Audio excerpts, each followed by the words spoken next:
Stop, you haven't subscribed to the channel yet. Subscribe now, we have new stories every day. Now let's go. My wife, Elizabeth, has been an amazing partner. She's tall and slender with this striking blend of brown and blonde hair and a figure that turns heads. When we first crossed paths, the sparkle in her eyes reminded me of a kid seeing gifts under the tree on Christmas morning. My name's Tamati. I'm 6 feet 2 inches and thanks to my ears on the swim team, I got the classic swimmer's build. Our friends would always tease us, saying our constant smiles gave away our feelings. For the first 2 years, our love life was electric. Meeting up was almost always about that connection. Things took a turn when Elizabeth made a mistake involving Glenn, a guy who stood about 6 feet 10 inches and played basketball. Out of nowhere, my phone started buzzing with messages and photos from a party she'd attended. It seemed like she'd shared a kiss with him and then disappeared into his room.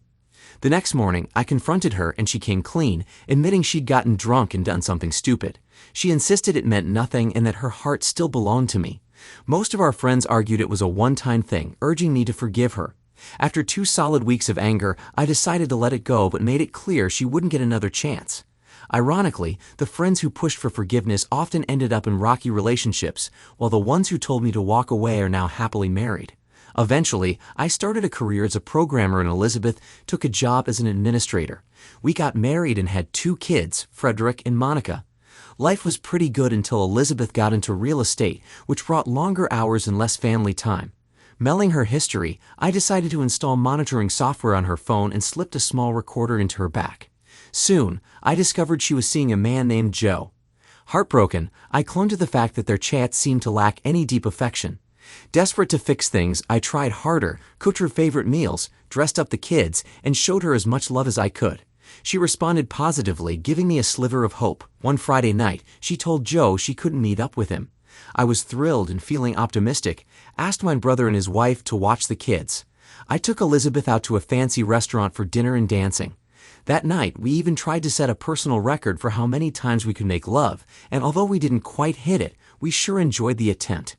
The next day, we picked up the kids and spent the day at a water park. I thought things were finally back on track. Then, the following Wednesday, I caught a glimpse of a message from Elizabeth to Joe. "Can't wait to see you, I miss you." It was like a knife to the heart. At that moment, I realized I couldn't trust her, and everything she told me felt like a lie. I decided I wouldn't listen to any more of her excuses. Elizabeth had betrayed not just me, but also our kids. Using the camera feature on her phone through the monitoring software, I saw Joe's face, a guy I remembered from her office. He was just another colleague, and I realized I'd have to approach this without confrontation. Instead, I planned to take her out of our lives, make her face the consequences, and secure primary custody of our children. Around that time, Monica's school group had a concert. I shifted the reminder on Elizabeth's phone calendar to the day after the event. Sure enough, she spent the concert night at Joe's place.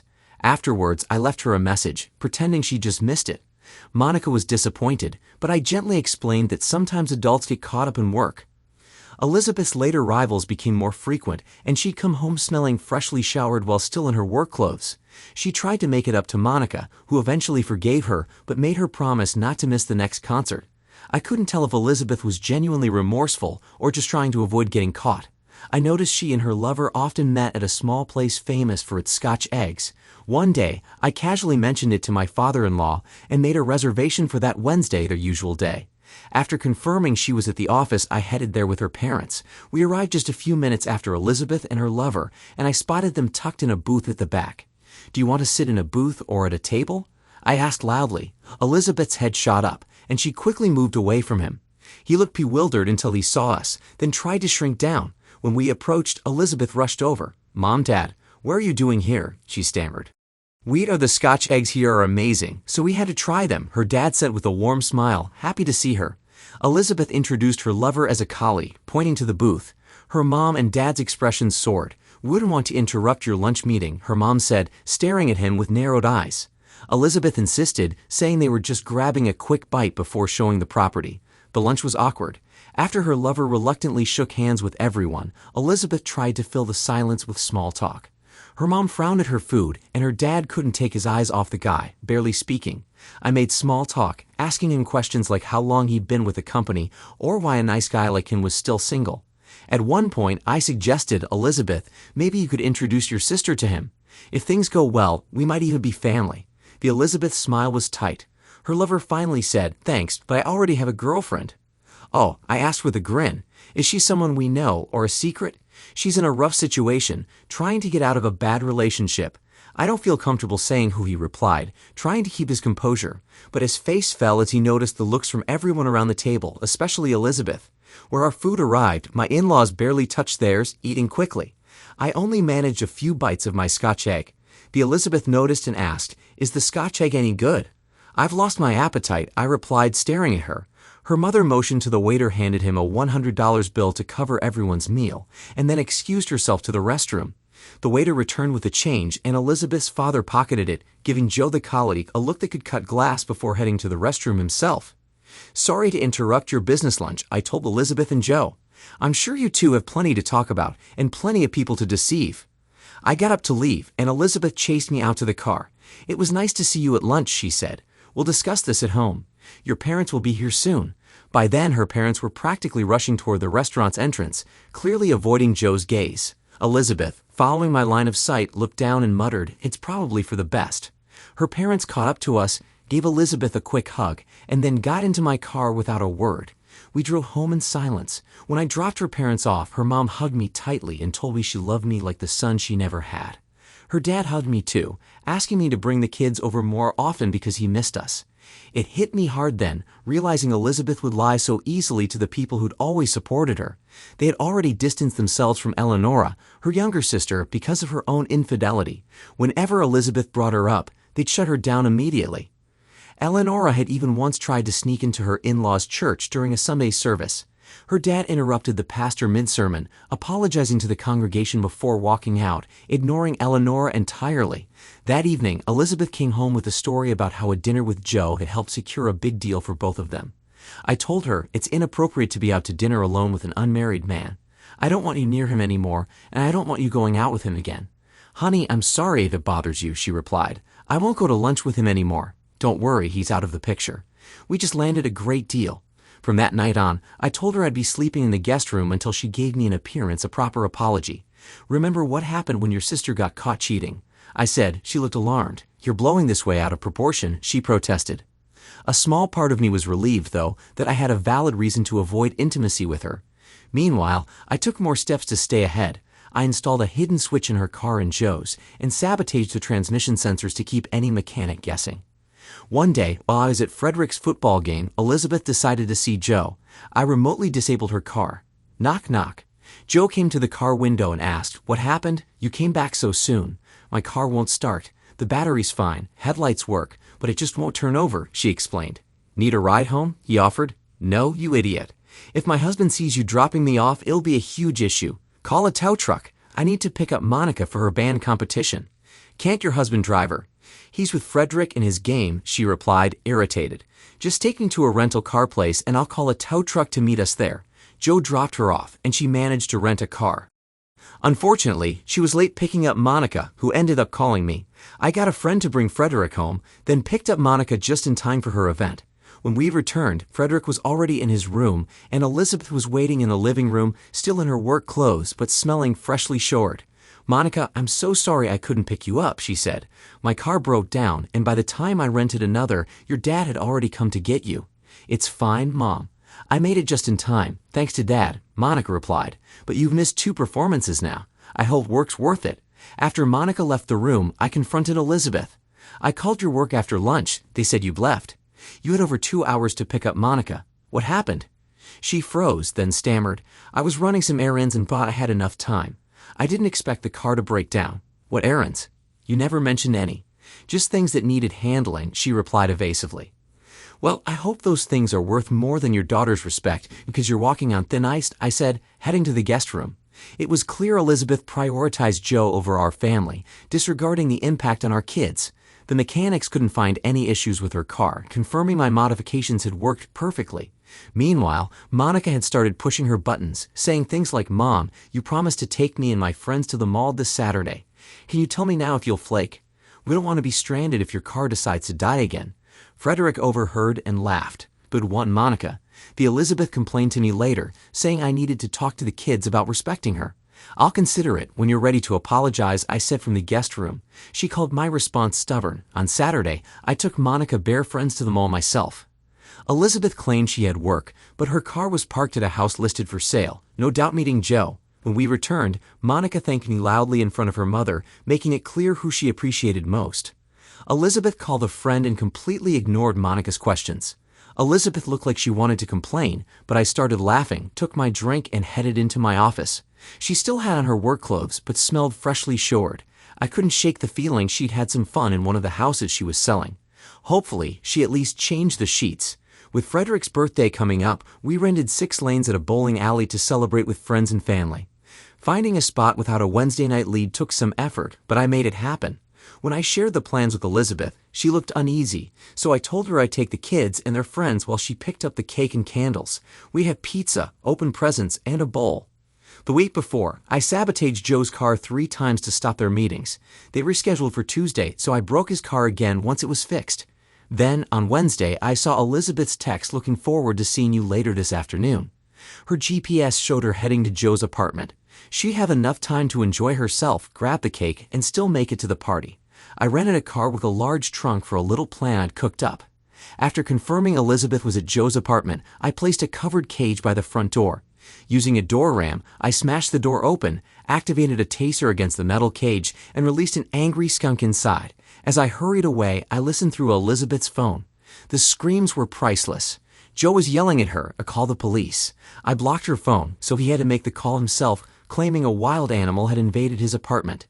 When the police arrived, guns drawn, the skunk went on the attack, making them scream and engage before they managed to shut the door. It took hours for animal control to capture the skunk. Afterward, 2 reeking officers questioned Elizabeth and Joe, and 2 more officers arrived, but left quickly because of the stench. "Who's the owner here?" one officer asked. I and Joe replied. "And who are you?" The officer asked Elizabeth. "Just visiting," she replied, handing over her ID. The officer looked at her with skepticism. "How do you 2 know each other?" "We work together," Elizabeth answered. "What were you doing here?" The officer pressed. "Picking up some documents," she replied. After confirming their identities, the officer asked, "So, why was there a skunk in the apartment?" It was a birthday present." Joe started to explain, but Elizabeth interrupted. "Did you buy an adult skunk for your boyfriend?" the officer asked, eyebrows raised. "He's not my boyfriend." Elizabeth shot back. "Stop lying." "Why did you buy an adult skunk as a gift then?" the officer pressed. Elizabeth stumbled. "I didn't. I meant to get a younger one. He told me he loved skunks, so I thought it would be a nice surprise. But it turned out to be an adult, and well, it attacked him. The skunk must have been expensive." The officer observed. "Not too much," she replied, attempting to brush it off. "So do you buy pricey pets for all your coworkers or just your boyfriend?" The officer asked again. Elizabeth said nothing.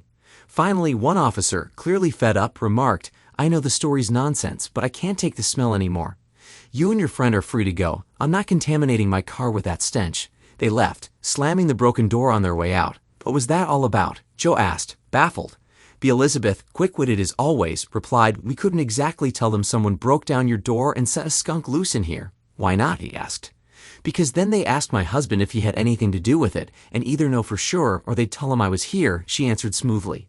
"Speaking of honesty, Joe, how many other women are you seeing?" "No one," he answered, a bit taken aback. "When was the last time you slept with someone else, besides me?" she pressed. "About a month ago," he mumbled. "So you've been with her this whole time?" the Elizabeth asked. "There was another one 6 months ago," he admitted. "Were they married?" she asked. "Why would you assume that?" he replied. "Because I know what kind of thrill you're after," Elizabeth said, annoyed. "Answer me." "Yes, both were married," he muttered. "Did their husbands find out?" "I don't know." The Elizabeth sighed. "Great. Now I know lying to the police was the right choice. This is likely payback from one of those husbands. I'll find out if my husband was behind this," she said. Just then her phone rang. "Hey Elizabeth, did you pick up the cake yet?" I asked casually. "Oh, I'm still at work, but I'm leaving now," she replied. "Don't let Frederick down," I said, and she assured me she was on her way. The Elizabeth showered, dressed, and left Joe's place. I remotely disabled her car halfway to the store. After several attempts, she got it to start, but it broke down 3 more times before she finally made it to the bakery. She arrived late to the bowling alley, and as she walked in with the cake, everyone covered their noses, coughing at the overpowering skunk smell. Frederick simply asked her to go home after the party. On my way home, he turned to me and asked, Dad, why does Mom always miss our events? She tries to do what's best for the family, but sometimes it's tough to be in two places at once, I replied. But you're always there, and you make more money, Frederick pointed out. Well, my job is more flexible, so it's easier for me to be around my favorite skunks, I joked. Not funny, Dad, Monica chimed in. It'll be funny when you tell your friends at school tomorrow, I replied. We had to toss out the skunks in a cake, which the kids thought was hilarious. I was more than happy to return to the guest room that night. A few days later, I caught Elizabeth sniffing the upholstery in my car, looking like a mouse hunting for cheese. I followed her upstairs and even recorded her sniffing my shoes. I never asked her why her own car didn't reach a skunk. 2 Saturdays later, I told the family I was headed to the hardware store. Nobody wanted to join, so I went alone to Joe's apartment. His car was there, and I knocked on the door. He answered, looking puzzled. Can I help you? He asked. I think we can help each other. I'm Elizabeth's husband. Mind if I come in? I asked, pushing my way past him into the kitchen, where the smell of fresh paint mixed with lingering skunk stench. They'd bought all new furniture. Look, I know you've been with my wife for over 6 months, I stated. Hey man, we're just friends, Joe stammered. Would it help if I showed you pictures and videos of your meetings? I challenged myself. I don't know what you're talking about. No games. I know you've been with my wife and I have proof. I'm not here to talk about you though. I'm focused on her. Rather than paying a detective to gather more dirt, I figured I'd just pay you for it. He stared at me. I was narrowing. You want me to film myself with your wife? That'll cost $2,000. Yes, $2,000 for a video showing her face and body during the act. I'll also need written consent from you stating that you took the video and allow me to use it. If you already have evidence, why do you need a video? He asked, skeptical. I need leverage for the divorce, I replied. That's really cold, he said. Cold like how she betrays me and our kids, I shot back. After a long pause, he muttered, yeah, just like that. Then he added, make it $3,000, and we have a deal. Deal. Don't tell Elizabeth. I'll arrange and pay for a spa and hotel stay, I said. The following Monday, I called Joe to set up a time to get the video and pay him in cash. All clear. I asked. Yes, he replied. Make sure her face is visible in the footage. I'll send the consent form today and call you on Monday, I said, then left and went about my day. On Wednesday evening, I told Elizabeth, I have a conference this Saturday. Any issues with that? No, actually. Sounds like a relaxing weekend. Have fun, she replied. On Monday night, I called Joe and picked him up. Not wanting to be recorded, I took him to a quiet rest stop, checked him for any devices, and let him back into the car. Do you have what I need? I asked. Yes, he replied, handing me a flash drive. I checked the video on my laptop. It was exactly what I'd asked for. In the consent form, he handed me an envelope and I verified its contents, then took a photo and sent it to myself. I handed him an envelope of cash and he counted the $100 bills twice, grinning. If you need another video, let me know. Easiest money I ever made, he said. On Tuesday, I sat down with my brother and his wife, showing them a short video, some photos, and a list of Elizabeth's states, highlighting missed family events. I did the same for Elizabeth's parents and mine, asking them all to ignore her until I gave the green light. On Wednesday, while Elizabeth was out with Joe, I sat the kids down to explain. Mom is infatuated with someone else, and I'm not sure if she still loves me, I said. They asked if we were getting a divorce. I told them we'll discuss it with her. Right now, she's at her boyfriend's house. Both of them gasped, she's there now. Yes, I replied, showing them the GPS tracker on her car outside Joe's apartment. Is that why Mom misses our events? Monica asked. I showed them a dated list of her absences at family events, along with a time-lapse tracker for locations during Monica's concert and Frederick's birthday. Seeing the timestamps of when she left the office and in Joe's apartment, they both teared up. That skunk, Monica muttered. I reassured them the most important thing is that I love you both. This is between your mother and me, and we'll do everything we can to stay a family. After half an hour of crying, hugging, and talking, Elizabeth walked in. Seeing our faces, she looked nervous. What happened? Kids, go to your rooms. Mom and I need to talk, I said. They hugged me, shot her a hurt look, and went to their rooms. When the doors closed, I asked Elizabeth to sit down. What's going on? She asked, trying to keep her composure. Elizabeth, I know you're having an affair. Oh, God, Mel. That's not true. I never cheat on you. Why would you say that? She tried to sound sincere, even teared up. If you won't be honest, this conversation is over, I said, keeping my tone firm. This must be a mistake. Someone thought they saw something that wasn't true, she said, trying to convince me. Fine, we're done here. Think about what you're doing to this family. We'll talk tomorrow. Until then, stay away from me and the kids, I said, heading for the guest room. Elizabeth followed me, insisting, you're wrong. I would never do that. I closed the door in her face. I heard her soft voice outside Monica's room, pleading, "Monica, what did Dad tell you? It's all a mistake. Please, open the door so we can talk." Monica texted me, "Can you make her go away?" I replied, "I'll try, but she's denying everything, so there's no point." "Maybe you're mistaken," Monica texted. "I have pictures of them together," I replied. "Oh," was all Monica sent back. Opening the door, I found Elizabeth there, her eyes full of desperation. "Leave the kids alone until we sort this out." "You're only making it harder on them," I said, "but I need to know what you told them," Elizabeth insisted. "I told them the truth that you're seeing another man. This is between us now. Don't involve them," I said. Elizabeth went to her bedroom and I heard her crying all night. The next day, I waited for her at the kitchen table. When she came in, I asked, "Have you thought about what you're doing to this family?" She nodded, looking remorseful. "Are you ready to be honest about the affair?" She nodded again. "It's all a misunderstanding. I had an emotional connection. We had lunch a few times, but that's it. I only love you," she said. "If you lie again, this conversation is over. We'll talk Saturday at 9, and the kids will stay with my parents. Think hard about what this is doing to us," I said, heading to the guest room. On Saturday morning, I had breakfast with the kids at her parents' house. When I returned, Elizabeth was waiting at the kitchen table. "Are you ready to talk honestly?" I asked. She nodded. "Did you tell my parents?" I asked. "Yes." "Have you told your parents your brother and his wife?" I asked again. "Yes," she whispered.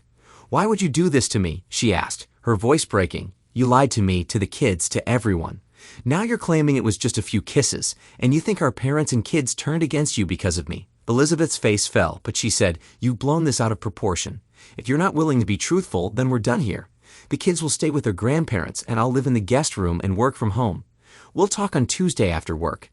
Think about what you're doing to this family," I said, leaving the house. That night, after dinner with my parents and the kids, I returned to find Elizabeth sitting in a living room. "We'll talk on Tuesday," I said, heading to bed. Elizabeth's friends texted me, urging me to forgive her, claiming it was a minor mistake. I made a video call and showed them evidence of the affair. They apologized, embarrassed, and I doubt she ever heard from them again. On Tuesday evening, Elizabeth came home visibly tired. She brought pasta from our favorite Italian restaurant and set a plate in front of me. All those days are wondering what lies to tell your friends and family to cover up the truth. It takes a toll, doesn't it? I asked. "No one will talk to me. They all think I'm a monster," she replied. "Lies of consequences, Elizabeth. You showed everyone the monster within you," I said. "They told me you showed them photos and videos of me with Joe," she said. "Yes, I did.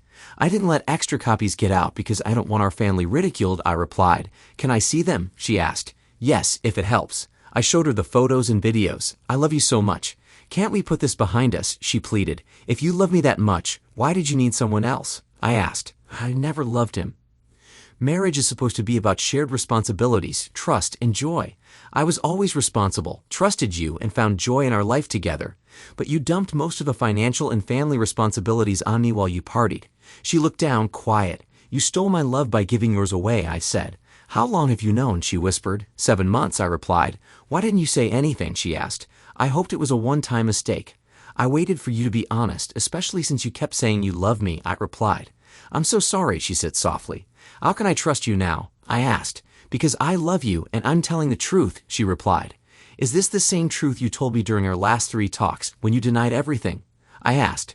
She fell silent for a few minutes. I finally asked, "What can you do to make things right?" I placed an envelope on the table in front of her. "This is a postnuptial agreement. Sign it, and I'll consider taking you back.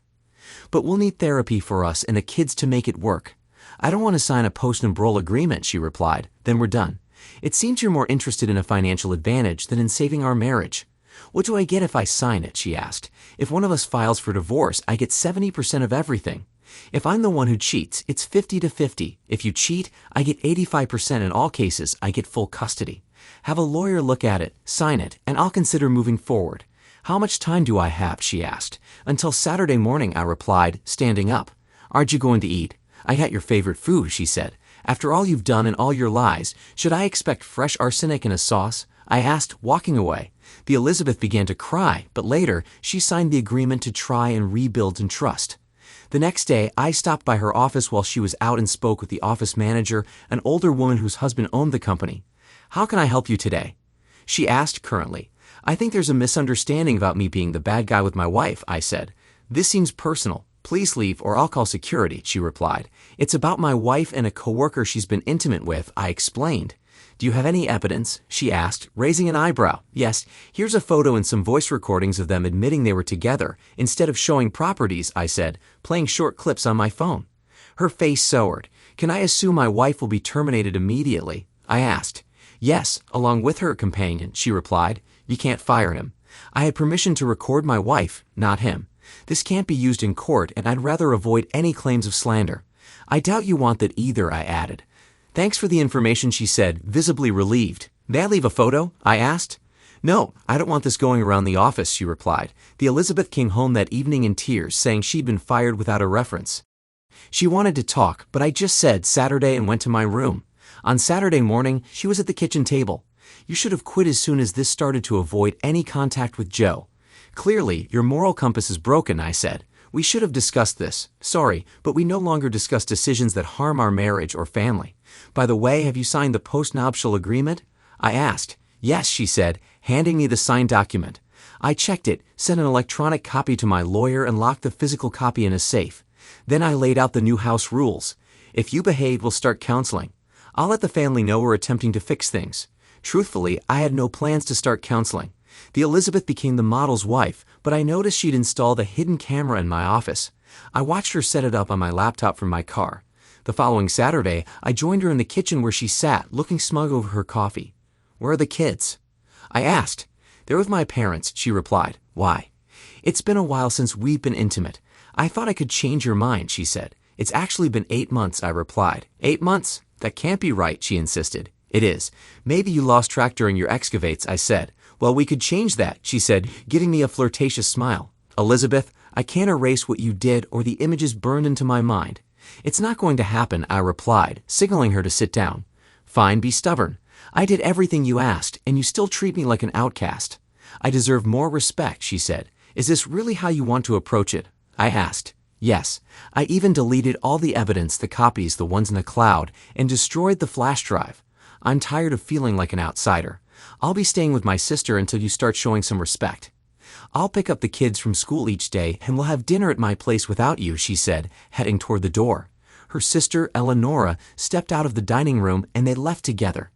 Over the next 2 months, Elizabeth worked on convincing her parents and our kids that I fabricated everything. She claimed the photos were doctored and that I had no real evidence. She even dared me to show proof, but by then, she deleted everything. The kids were confused, and her parents were eager to believe her. Even my own parents had doubts. Thankfully, my brother and his wife stood by me. Feeling isolated, I met with Joe to arrange for another video. This time, I went all out, a beachside hotel room in Florida, 2 first-class tickets, and $5,000 for the video. I insisted the recording happen on the balcony. Joe asked for more money to cover a pricey restaurant, and I bought an additional first-class ticket for Eleonora, who was eager to tag along. 2 weeks later, I reviewed the new footage in my car, confirming everything was as I'd specified. I encrypted the video, uploaded it to the cloud, and secured a copy on an encrypted flash drive. As we drove back, I had questions for Joe. Did you approach my wife first? I asked. Not really. It just happened, he replied. And who brought up the idea of being together first? I continued. She did, he said. I then asked, how many other married women have you been involved with around here? 7, he replied, listing each name. I switched off the recorder in my pocket. Want to see something crazy? I asked, accelerating to 70 miles per hour. Hey man, what are you doing? He shouted. Sorry, but this is the crazy part, I said, steering sharply toward a wooded area and braking hard. We hit a tree at just under 40 miles per hour. Both of us were injured but alive. I called the police, who confiscated my laptop and flash drive as evidence. After a hospital examination, I returned home, where I was bedridden for a week. The Elizabeth heard about the accident and about Joe's passing soon after. She called fishing for details, but I feigned ignorance. The next day, the police came to question me about the connection between the deceased and my wife. I explained that I'd paid in to stay away from her, but he kept demanding more, which led to the accident. So, are you suggesting I deliberately crashed the car to get rid of him? I asked. The officers left soon after. Sure, I had both the motive and opportunity, but who would risk their life by driving into a tree to eliminate someone? A few days later, the Elizabeth called, proposing that we discuss our marriage on neutral ground with her sister present. I don't want this conversation recorded. Let's meet at a hotel, she suggested. The house is off limits, but I'll choose the room, I replied, skeptical of her intentions. She protested about safety, but I insisted on avoiding any recordings. We agreed to meet on Saturday. When I arrived at the hotel, I followed Elizabeth and Eleonora to the front desk. The receptionist offered room 216, but I requested a higher room overlooking the front. Both women looked disappointed. They'd probably have to pay extra to retrieve any recording equipment from room 216. In the elevator, Eleonora flirted openly, pressing close to my side. I reminded her this discussion is between me and Elizabeth. Normally, Eleonora kept her distance from me at Elizabeth's insistence, but today she seemed different. The room was standard, with a desk, chair, chest of drawers, and a queen-sized bed. "What now?" the Elizabeth asked. "Take off your clothes, completely undressed. I don't trust you, and you don't trust me," I said. Eleanor's a bit of a glance at Eleonora, surprised. "That's my sister. I don't want her seeing me like that." "Come on, Elizabeth," I said dryly. "She doesn't have anything half the town hasn't seen." Eleonora stuck her tongue out at me, revealing a piercing. "Fine," Elizabeth agreed, a little too easily. "Get completely undressed." It worked. I knew their game. I came prepared. As Elizabeth and Eleonora started undressing, I quickly stripped as well, folding my clothes on the desk and placing a pen behind them. The pen looked like a hotel standard issue, but it was weighted and had a hidden camera inside. I collected free pens from every local hotel, hollowing one out to fit the camera. After putting my clothes in the bathroom, I returned to the room, fully aware of Elizabeth and Eleonora's watchful eyes.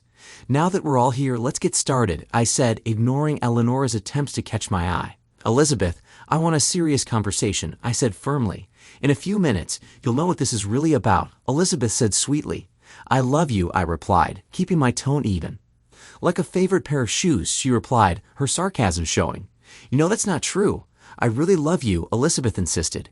"Sure, as long as the credit card works," I shot back. Elizabeth's voice rose. "Don't be so bitter. Our marriage is strong enough to survive this. Strong. You drained every ounce of strength from us, repeatedly stabbing me in the back, and now you want me to turn around and just forgive you again." I replied, my voice filled with hurt. "Don't be so dramatic. It was just a mistake," Elizabeth said defensively. "A mistake that's going to end in divorce," I replied. "Darling, don't be like that." "It was just a little slip-up," she pleaded. "It wasn't small. It was a calculated betrayal," I countered. Mocking her tone, I mimicked, "Oh, I'm sorry. I didn't know it would hurt you." "Honey, I'm sorry. I lied. I was ashamed. I stopped lying as soon as you confronted me." "Oh, you mean when you first denied it? Or when you called it an emotional connection? Or the third time when you said it was just a kiss?" I challenged myself. "You only stopped lying when you saw the photos. But that doesn't mean you won't lie about other things, right?" Eleonora, picking up on the tension, interjected, "Maybe we should all avoid saying things we'll regret." "Are you serious?" I retorted. "Eleonora, how many husbands and boyfriends have you deceived? How many married men have you seduced?" Elizabeth quietly said, "I'm so sorry for what I did. Feeling guilty isn't enough. My job is to make sure you feel that guilt properly." I responded coldly. "It's not that bad," Elizabeth said, trying to downplay it. "What's the difference between you and a con artist?" "You gained my trust just to deceive me," I replied. "I didn't deceive you. Marriage is a contract of fidelity and trust, and you broke it," she argued. I kept my hand. "It was you who betrayed me," I shot back. "You forced me to sign that postnuptial agreement. It wasn't fair," Elizabeth complained. "Unfair. If I get a traffic ticket, I pay the fine. If I cheat on my taxes, they take my money. If I drink too much, I go to jail. Cheaters should face consequences. Marriage is about family and loyalty. Otherwise, what's the point?" I explained. Elizabeth was silent, unable to respond. "You know how many marriages that start with infidelity last more than a few years? Just 5%. Was it your plan to leave me and marry your lover?" "Well, we'll never know since Joe's gone," I said, striking an earth. Elizabeth's face twisted in anger. "I deleted all your so-called evidence. You can't control me anymore. Our parents and the kids don't know what to believe. Was it worth it?" she sneered. "I didn't destroy this marriage. You did. I'm just calling the end of it," I replied. Elizabeth shot back. "Maybe I wouldn't have slept with someone else if you paid more attention to me." "Why should I, when you barely acknowledged me?" I responded. We sat in tense silence for a few moments, both of us trying to calm down. "Did you eliminate him?" Elizabeth suddenly asked. I smiled slightly, looking at the camera hidden in the pen. "It was an accident," I replied. "How could you do that?" she tried, attempting to provoke a reaction. But I stayed silent, her eyes filled with tears. "He was a good man," she whispered. Allowing some anger into my voice, I said, "Oh, you mean the kind of man who seduces other people's wives." Elizabeth started crying. "But you still love me, don't you?" "Correction, I loved you. True love is a privilege that most people never experience, even in marriage. You had that for me. And all I got in return was your desire for money and fidelity on my part. You threw away real love for cheap thrills. Plenty of people might want you for a fling, but no one will love you like I did. Not after what you did to me and the kids, I said, my tone final. Elizabeth's face crumpled as tears flowed down her cheeks. She quickly pulled herself together and changed her approach. I need a drink. Anyone else? She asked. I'll go to the bar and be back so we can talk like adults. Elizabeth got dressed and left the room. As soon as the door closed, Eleanor looked at me and said, you look good enough to eat. Eleanor, now is not the time, I warned. Eleanor moved closer, standing between my legs. What she doesn't know won't hurt her. I was trying to back her off when she suddenly pulled me onto the bed, screaming, please stop. Elizabeth burst in, fallen in hand. What are you doing to my sister? She shouted. Eleanor cried out. He attacked me, make him stop.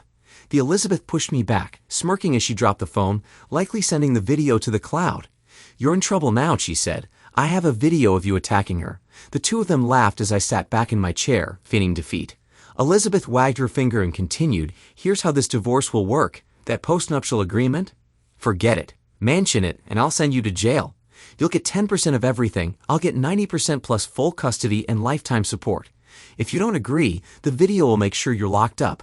Yes, I replied, realizing I had underestimated her scheming. Eleanor addressed quickly. Come on, Elizabeth, she said. Just minutes earlier, Elizabeth had been weeping about lost love. Now she was walking out with her sister, both laughing at me. I watched them from the window as they left, then got dressed, retrieved my pen, and exited the hotel. The meeting had gone better than I'd expected. The next day, Elizabeth was served with divorce papers that enforced the terms of the postnuptial agreement. When she threatened to use her recording against me, I replied, you didn't delete everything.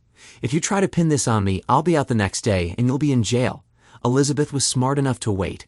We both hired lawyers, and I demanded that the postnuptial agreement be honored. I presented transcripts of all my recordings, explaining to a lawyer that we were in the process of restoring deleted files, but had transcripts for now. After considerable back and forth, we set a court date. The main question was whether the postnuptial agreement was valid, and if I had concrete evidence. A few days before the trial, I mailed forged letters to Elizabeth and Eleonora from the CDC, informing them that Joe had been diagnosed with AIDS and advising them to get tested immediately.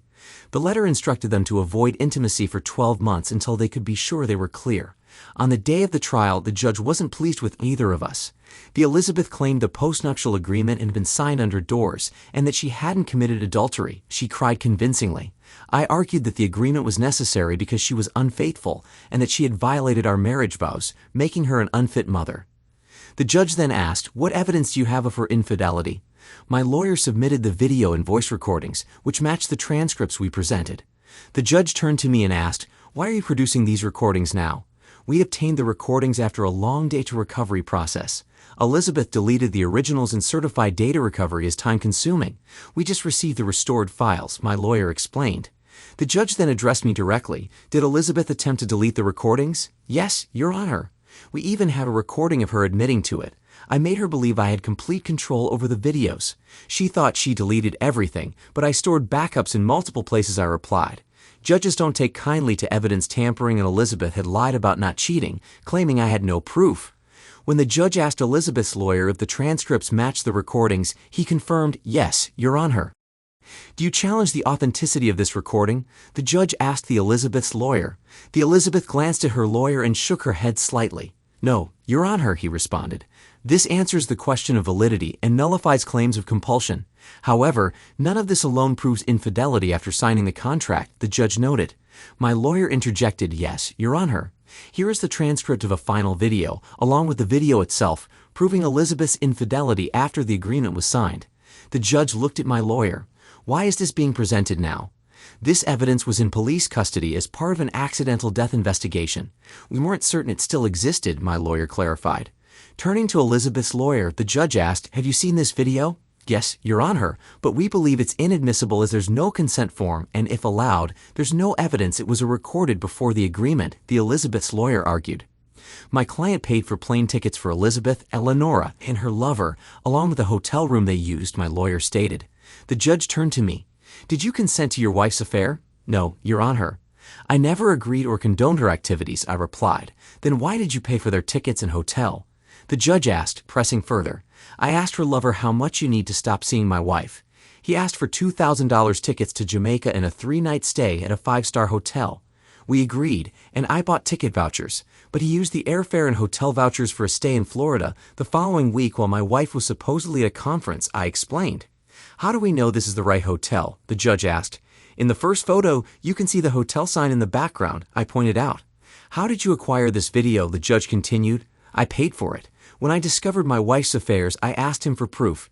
He provided visual evidence, I replied. Why were you collecting this evidence? The judge asked. For divorce, I said. Did he know why you were collecting this information? The judge asked again. Yes. Several months ago, I explained it was easier and more affordable to gather evidence from him rather than hire a private investigator. I paid him $500 for an additional video, I clarified. The Elizabeth violated the Postnuptial agreement. If you need someone to testify about the video's authenticity and date, her sister Eleonora is right there, I said, pointing at Eleonora.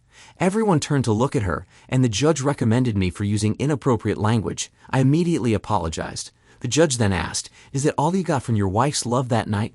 Looking at Elizabeth, I said, yes, but her lover provided most of the records you have here today. He had been documenting everything for months, including hotel bills and airfare. I paid him around $3,000. The Elizabeth's face flushed with anger as she realized her lover had been selling these encounters to me for the divorce for mere $3,000. She would have paid 10 times that to keep it hidden. Although furious, I could see her calculating, believing this was all I had. She assumed if I had more, I would have shown it already. When I finished, Elizabeth made a quick decision, whispering to her lawyer, who then requested a break as we neared lunch. The judge granted it. When we returned, Elizabeth's lawyer claimed they had a video showing me committing a crime and infidelity, which violated the postnut. Both Elizabeth and Eleonora were prepared to vouch for its authenticity. The Elizabeth confirmed my sister and I didn't want to put the father of my children in jail, but now I see how manipulative he truly is. The video showed the hotel door, someone screaming, "Please stop," and Elizabeth bursting in, recording me on top of Eleonora. The Elizabeth's voice on the video screen, "What are you doing to my sister?" while Eleonora cried, "He attacked me." The Elizabeth then grabbed her sister, dropped the phone, and the video ended. What happened next? The judge asked. I locked myself in the bathroom and told my husband that if he didn't leave in 2 minutes, I'd call the police. I also told him I'd uploaded the video to the cloud, Elizabeth replied. Yes, I see, the judge remarked, casting a suspicious look my way. I noticed Elizabeth's parents watching me with distrust. The judge then turned to me. What do you say in your defense? My lawyer responded, we have a video to refute this claim. The Elizabeth's lawyer tried to object, arguing that the video was irrelevant, but the judge allowed it. The Elizabeth's lawyer sat down, visibly defeated, and Elizabeth looked pale. The video began with us discussing the need to strip down to avoid recording devices, and it ended with Elizabeth and Eleonora leaving the room laughing. The judge looked at me with a faint understanding, hinting at shared life experiences. The Elizabeth whispered to her lawyer, who shook his head in resignation. My lawyer confirmed that none of my statements in the video were self-incriminating, which frustrated Elizabeth.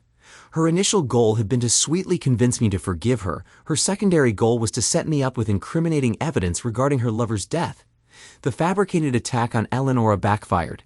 Eleonora attempted to slip out of the courtroom, but the video revealed her initiating contact by pulling me onto the bed, forcing her to sit back down. Elizabeth was clearly ashamed.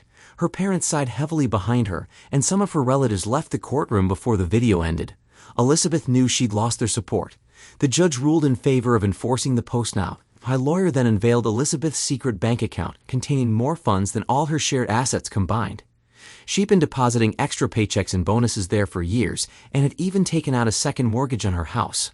I asked my lawyer not to mention the secret account, but he presented my own bank account statement to the judge, showing that Elizabeth had transferred our mortgage funds to her secret account. This led to the discovery of her hidden assets. The second mortgage transfer was actually my doing, using her login credentials. I'd uncovered her secret account when I installed monitoring software. Any undisclosed funds during divorce proceedings fall under specific laws. The judge awarded me 100% of our shared assets and required Elizabeth to pay all attorney's fees and court costs. Due to her greed, she transferred all our property to her secret account, meaning I didn't know her any share of the house's value. The judge also sentenced both Elizabeth and Eleonora to 90 days in jail for perjury. I received 95% of our property, full custody of the children, the house, 2 of our 3 best cars, and several years of Eleonora. Elizabeth was left with only 5%, which didn't even cover her legal fees. She kept her clothes, car, and jewelry, but I'd already sold her expensive pieces after learning of her affair. She hadn't noticed since I'd stopped taking her out. I used the money from her jewelry and the accident insurance to buy my dream car. Elizabeth struggled to stay involved with the kids and had to commute an hour to work. They never forgave her and felt embarrassed to be seen with her. Both she and Eleonora ended up working as bar waitresses. I also sent Joe's parting words to the husbands of 6 women he'd been involved with, sharing drunken messages Elizabeth occasionally sent to my phone. Sometimes she blames me for ruining her life and wishes I were dead. Other times she sobs, begs for forgiveness, and pleads for us to reunite. I save every message and video in case she tries to interfere in our children's lives. Elizabeth never truly loved me as I loved her. For her, life was about what she could take, not what she could give. I now have a restraining order against her and Eleonora, as they may still harbor resentment toward me. Thanks to everyone who took the time to listen to today's stories. If you enjoyed it, please consider liking and subscribing if you haven't already. Feel free to share your thoughts on the events in the comments below. Take care.